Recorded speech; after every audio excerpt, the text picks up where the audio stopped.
बोल जयकारा शेरावाली का, बोल साचे दरबार की जय। श्री दुर्गा सप्तशती चौथा अध्याय। सिद्धि की इच्छा रखने वाले पुरुष जिनकी सेवा करते हैं, वह देवता जिन्हें सब ओर से घेरे रहते हैं, उन जया नाम वाली दुर्गा देवी का ध्यान करें।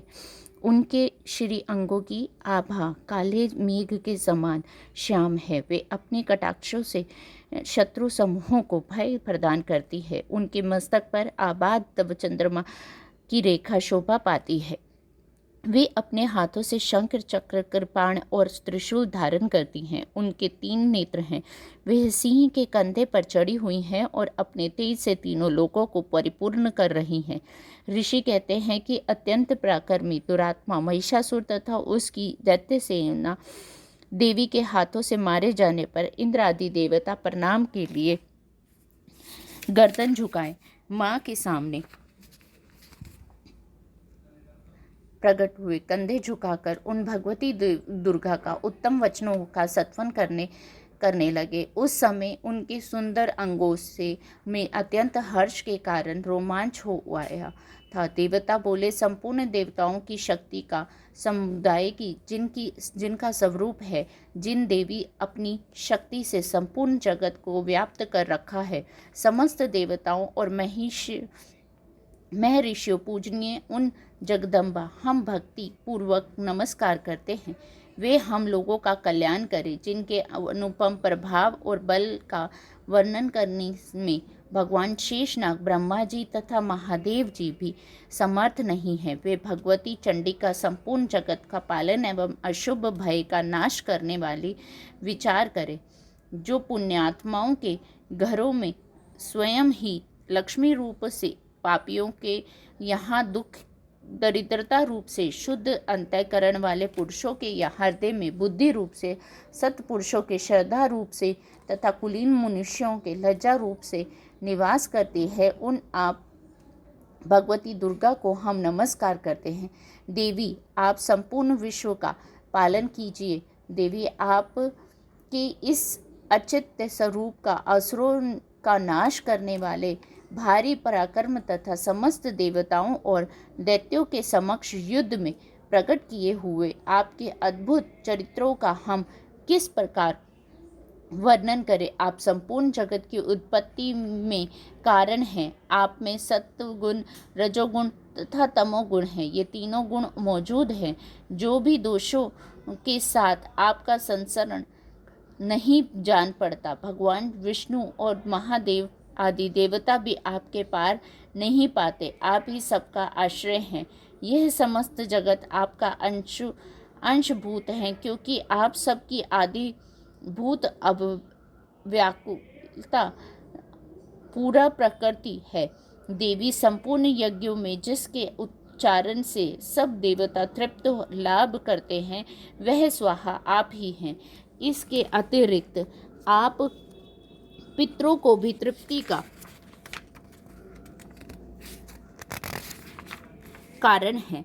अतएव सब लोग आपका स्वधा भी कहते हैं। और देवी, जो मोक्ष की प्राप्ति साधन है, अति चिंत्य महाव्रत स्वरूपा, समस्त दोषों से रहित, जितेंद्रिय तत्व की सार वस्तु मानने वाली, मोक्ष की अभिलाषा रखने वाली मुनिजन जिसका अभ्यास करते हैं, वह भगवान की पराविद्या आप ही हैं। आप शब्द स्वरूपा हैं, अत्यंत निर्मल। ऋग्वेद, यजुर्वेद, उद्दिग मनोहर पदों का पाठ से युक्त सामवेद का भी आधार आप ही हैं। आप देवी हैं और भगवती हैं। इस विश्व की उत्पत्ति एवं पालन के लिए आप ही वार्ता के रूप में प्रकट हुई हैं। आप ही संपूर्ण जगत की घोर पीड़ा का नाश करने वाली हैं। आपकी कहीं भी आसक्ति नहीं है। कैटभ के शत्रु भगवान श्री विष्णु के वक्षस्थल में एकमात्र निवास करने वाली भगवती लक्ष्मी तथा भगवान चंद्रशेखर द्वारा सम्मानित महागौरी भी आप ही हैं। आपका मुख मंद मुस्कान से सुशोभित, निर्मल, पूर्ण चंद्रमा के बिंब का अनुकरण करने वाला और उत्तम सुवर्ण की मनोहर क्रांति से कमलनीय है।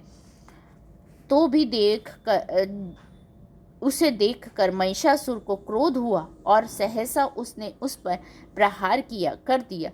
यह बड़े आश्चर्य की बात है कि देवी वही मुख जब क्रोध से युक्त होने पर उदय काल के चंद्रमा की भांति लाल और तनी हुई बाहों के कारण विकराल हो उठा, तब उसे देखकर जो महिषासुर के प्राण तुरंत नहीं निकल गए। यह उससे भी बढ़कर आश्चर्य की बात है, क्योंकि क्रोध में भरे हुए यमराज को देखकर भला कौन जीवित रह सकता है। देवी आप प्रसन्न हो, परमात्मा स्वरूपा, आपके प्रसन्न होने पर जगत का अभ्युदय होता है और क्रोध में भर जाने पर आप तत्काल ही कितने कुलों का सर्वनाश कर डालती हो। यह बात अभी अनुभव में आई है, क्योंकि महिषासुर की यह विशाल सेना क्षण भर में ही आपके क्रोध से नष्ट हो गई। यह सदा अभ्युदय प्रदान करने वाली आप जिन पर प्रसन्न रहती हैं, वे ही देश में सम्मानित होते हैं। उन्हीं का धन यश और फैलता है। उन्हीं का धर्म कभी शिथिल नहीं होता और अपने हष्ट भष्ट स्त्री और पुत्र के भृत्यों के साथ धन्य माने जाती हैं। आपकी ही कृपा से पुण्यात्मा पुरुष प्रतिदिन अत्यंत श्रद्धापूर्वक सदा सब प्रकार के धर्मानुकूल कर्म करता है और उसके प्रभाव से सर्वलोक को जाता है।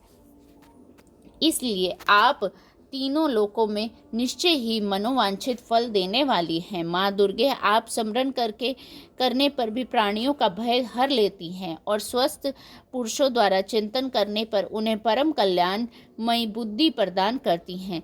दुख दरिद्रता तथा भय हरने वाली देवी, आपके सिवा दूसरा कौन है जिसका चित्त सब का उपकार करने के लिए सदा ही दया भाव से भरा रहता है।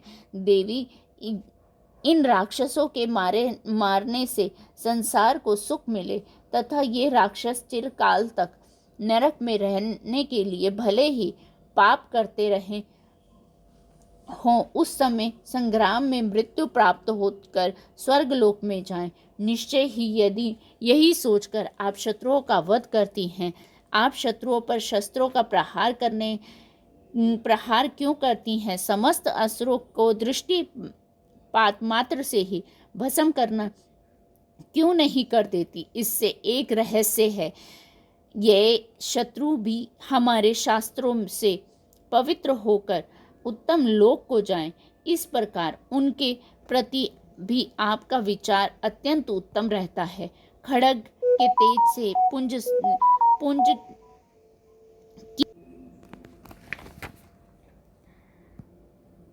सब ही प्रकार से रूप ऐसा है जो कभी चिंतन में भी नहीं आ सकता है, जिसकी कभी दूसरों से तुलना नहीं की जा सकती है। आपका बल और पराक्रम तो उन दैत्यों को भी नाश कर देने वाला है जो कभी देवताओं के पराक्रम को भी नष्ट नहीं कर सकते। इस प्रकार आपने शत्रुओं पर भी अपनी दया की है। शत्रुओं को भय देने वाला तथा अत्यंत मनोहर एवं रूप भी आपके सिवा और कहाँ है। हृदय में कृपा और युद्ध में निष्ठुरता, ये दोनों बातें तीनों लोकों में के भीतर केवल आप में ही देवी हैं। हे देवी, हे अंबिके, आपके कर पल्लवों में शोभा पाने वाले खड्ग, शूल और गदा आदि जो भी अस्त्र हों, उन सब के द्वारा आप सब ओर से हम लोगों की रक्षा करें। ऋषि कहते हैं कि इस प्रकार जब देवताओं ने जगत माता दुर्गा की स्तुति की और नंदन वन के दिव्य पुष्पों और गंध चंदन आदि के द्वारा उनका पूजन किया, फिर उन सब के मिलकर जब भक्ति पूर्वक दिव्य धूपों की सुगंध निवेदन की, तब देवी ने प्रसन्न होकर प्रणाम करते हुए सब देवताओं से कहा कि हे देवों, अगर तुम्हें कभी भी तुम सब जब भी मिलकर मेरी उपासना करोगे और तभी मैं आप सबके सामने प्रकट होंगी, देवता बोले, देवी हमारी सब इच्छा पूर्ण कर दी है आपने, अब कुछ भी बाकी नहीं रहा है, क्योंकि हमारे यह शत्रु महिषासुर मर गए हैं। इतने पर भी यदि आप हमें और वर देना चाहती हैं तो हम जब भी आपका स्मरण करें तब भी आप हमें दर्शन देना। हम लोगों का महान संकट दूर कर दिया है आपने। प्रसन्नता मुख अंबिके, जो मनुष्य इन स्तोत्रों द्वारा आपकी स्तुति करे उसे वित्त, समृद्धि और वैभव देने की कृपा करें, और उसकी धन और स्त्री आदि संपत्ति को भी बढ़ाने के लिए आप सदा हम पर प्रसन्न रहें। ऋषि कहते हैं कि राजन, देवताओं ने जब अपने और तथा जगत के कल्याण के लिए भद्रकाली को इस प्रकार प्रसन्न किया तो वे तथास्तु कहकर वहीं अंतर्ध्यान हो गई। भूपकाल इस प्रकार पूर्व काल में तीनों लोकों का हित चाहने वाली देवी जिस प्रकार देवताओं के शरीर से प्रकट हुई थी, वह सब कथा मैंने कह सुनाई है। अब पुनः देवताओं का उपकार करने वाली वे देवी दुष्ट दैत्यों तथा शुभ निशुम का वध करने के लिए एवं सब लोगों की रक्षा करने के लिए गौरी के शरीर में जिस प्रकार प्रकट हुई, वह सब परम प्रसंग मेरे मुख से सुनो। मैं उसका तुमसे तथावत वर्णन करता हूँ। इस प्रकार श्री मार्कंडे पुराण सार्वजनिक मनवंतर कथा अंतर्गत देवी महात्म 4th अध्याय संपूर्ण। जय माता दी।